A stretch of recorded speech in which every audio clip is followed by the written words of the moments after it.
엄마 괴로워요, 가려워요. 리아야, 제발 그만 좀 긁자.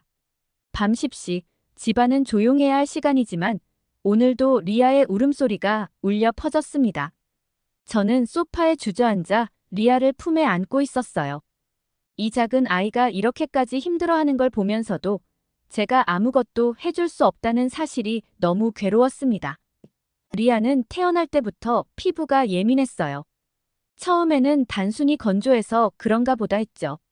하지만 6개월쯤 되었을 때 손목, 팔꿈치, 무릎 같은 관절 부위가 빨갛게 부어오르기 시작했어요.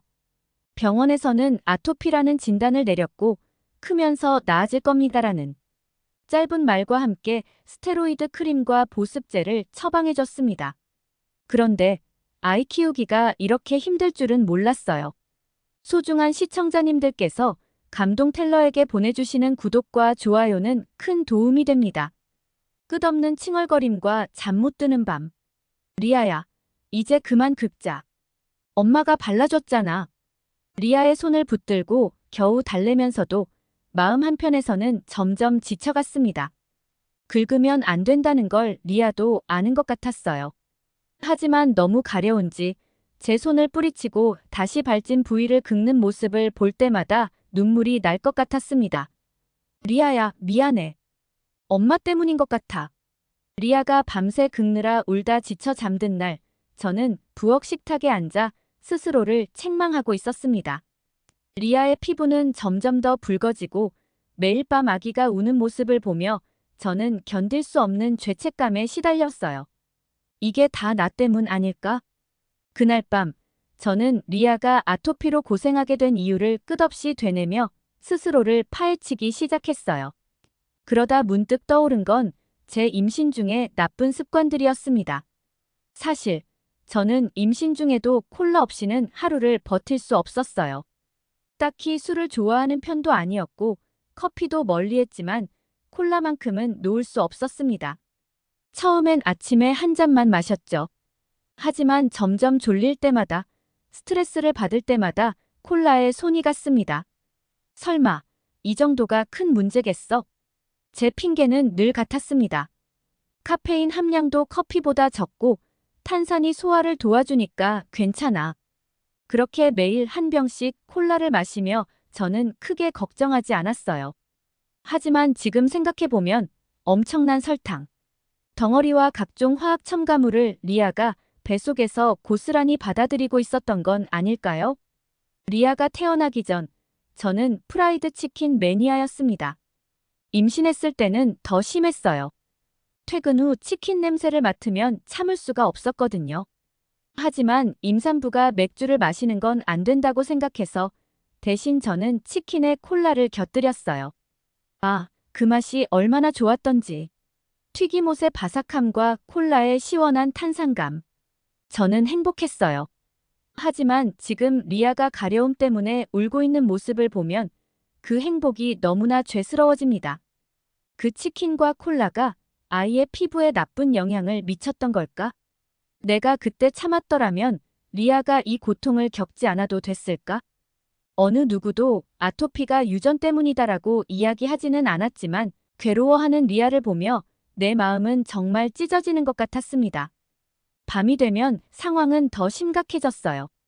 리아는 눕는 순간 더 가려워졌는지 자다 말고 계속 몸을 비틀며 울었습니다. 그럴 때마다 저는 다시 일어나 보습제를 더 빨라주고 리아를 안고 집안을 서성였어요. 때로는 제 남편이 오늘은 내가 데리고 있을게 하며 리아를 데려가기도 했지만 아빠 품에서도 리아의 울음은 멈추지 않았습니다. 몇 주 전에는 너무 울어서 얼굴까지 벌개진 리아를 보며 제가 폭발하고 말았어요. 도대체 뭐가 문제인 거야? 내가 뭐를 잘못했길래 이렇게 된 거야? 저 자신에게 화를 내며 남편 앞에서 엉엉 울었어요. 리아를 달래던 남편도 어쩔 줄 몰라 했고 우리는 서로 아무 말도 하지 못한 채 그날 밤을 보냈습니다. 안녕하세요. 저는 캘리포니아에 사는 두 아이의 엄마 제시카라고 합니다. 제 둘째 아이 리아는 태어난 지 6개월 만에 아토피 진단을 받았어요. 처음엔 그저 건조한 피부인 줄 알았는데 하루가 다르게 심해지더니 손목, 무릎, 심지어 목까지 붉은 발진이 퍼졌습니다.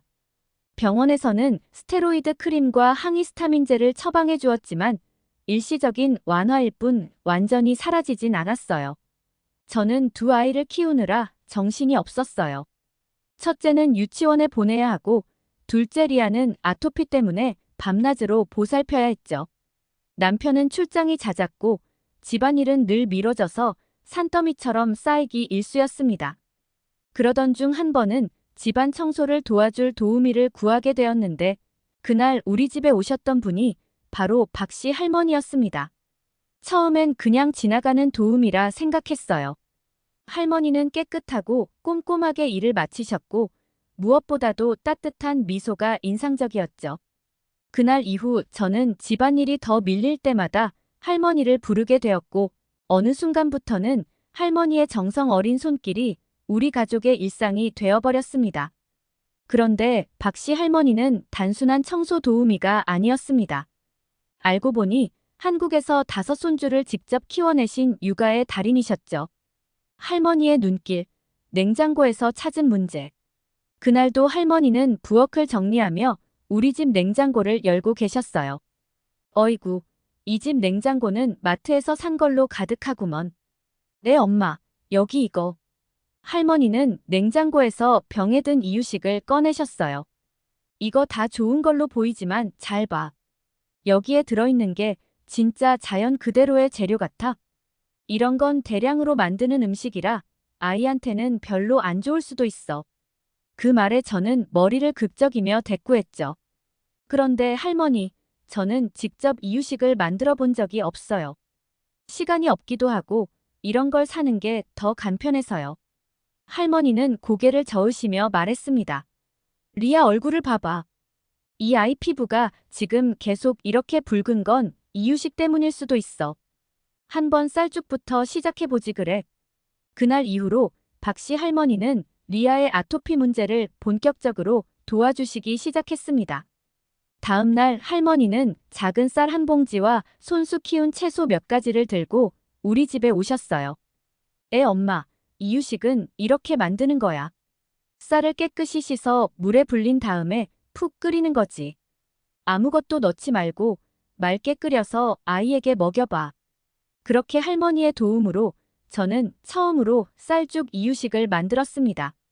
리아는 그날 아토피로 칭얼거리던 걸 멈추고 쌀죽을 천천히 먹었어요. 그리고 며칠 후 정말 놀라운 일이 일어났습니다. 리아의 피부가 눈에 띄게 좋아지기 시작한 거예요. 발진이 줄어들고 아이가 밤새 가렵다며 긁는 횟수가 점점 줄어들었습니다. 리아의 상태가 호전되자 저는 박씨 할머니를 고정으로 부르게 되었습니다.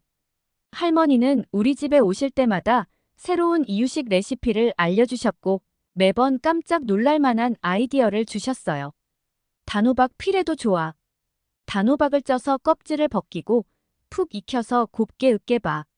브로콜리나 감자도 아이에게 잘 맞을 거야.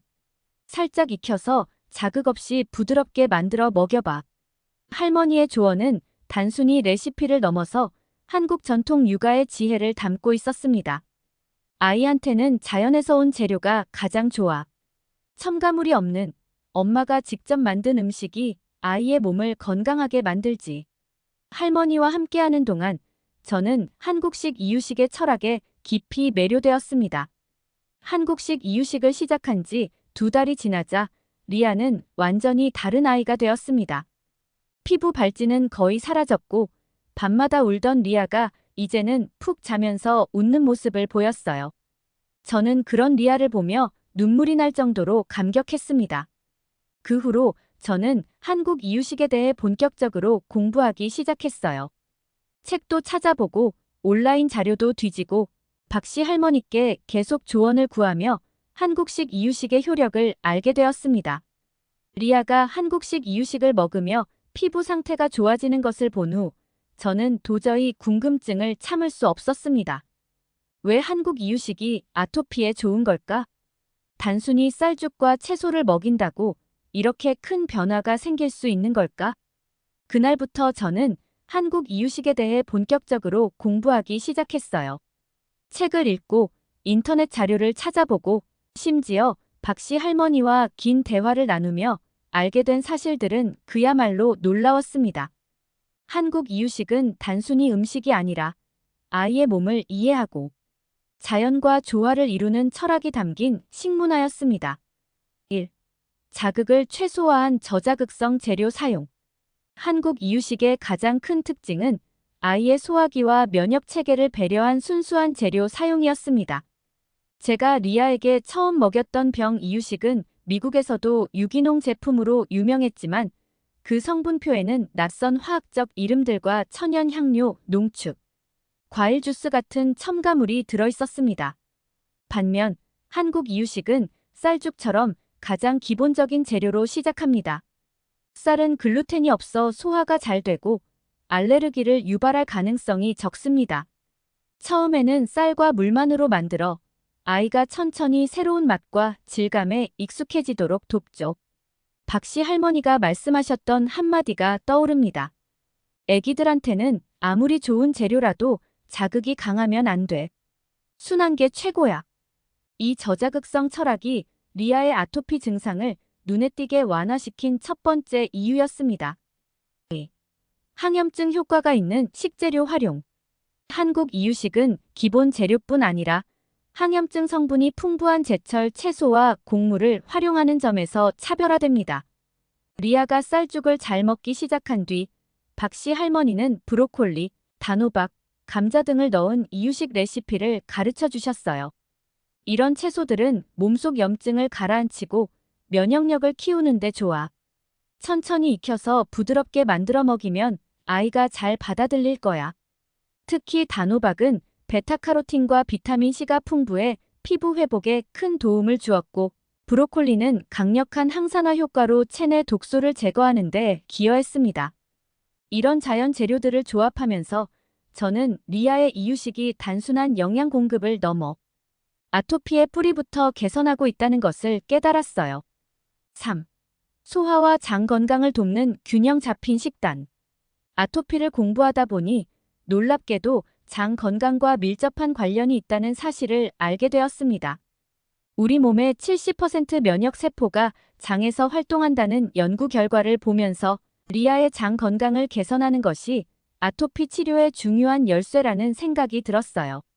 한국 이유식은 쌀, 곡물, 채소를 적절히 배합해 소화가 잘 되고 장내 미생물 환경을 건강하게 유지하는 데 도움을 줍니다. 특히 쌀은 설사를 유발하지 않고 아이의 위를 편안하게 만들어주며 채소와 함께 섭취하면 장의 흡수율을 높일 수 있죠. 박씨 할머니가 권했던 브로콜리 이유식을 먹인 뒤 리아의 배앓이도 줄어들고 피부 발진도 더욱 빠르게 가라앉는 걸 보며 저는 확신했습니다. 장이 건강하면 몸 전체가 건강해진다. 한국 이유식을 공부하면서 저는 단순히 리아의 식단을 바꾼 것이 아니라 제 삶의 철학도 바꾸게 되었습니다. 좋은 음식은 단순히 맛있거나 편리한 것을 넘어 아이의 몸과 마음을 치유할 수 있다. 박씨 할머니의 조언과 한국 이유식의 철학 덕분에 저는 리아의 아토피를 완화시킬 수 있었고 동시에 아이를 더 깊이 이해할 수 있었습니다. 리아가 처음으로 밤새 울지 않고 푹 잠들었던 날, 저는 박씨 할머니와 한국 이유식의 지혜에 진심으로 감사했습니다. 리아의 아토피 치료 여정을 통해 깨달은 한국 이유식의 장점은 단순히 우리 가족에게만 머물기엔 너무나 소중했습니다. 저는 이제 이 지식을 더 많은 부모님들과 나누고 싶어요. 한국 이유식은 단순히 한 끼 식사가 아닙니다. 아이의 건강을 위한 첫걸음이자 부모의 사랑이 담긴 특별한 철학입니다. 리아가 밝게 웃으며 뛰어노는 모습을 볼 때마다 저는 늘 한 사람을 떠올립니다. 바로 옆집의 박씨 할머니입니다.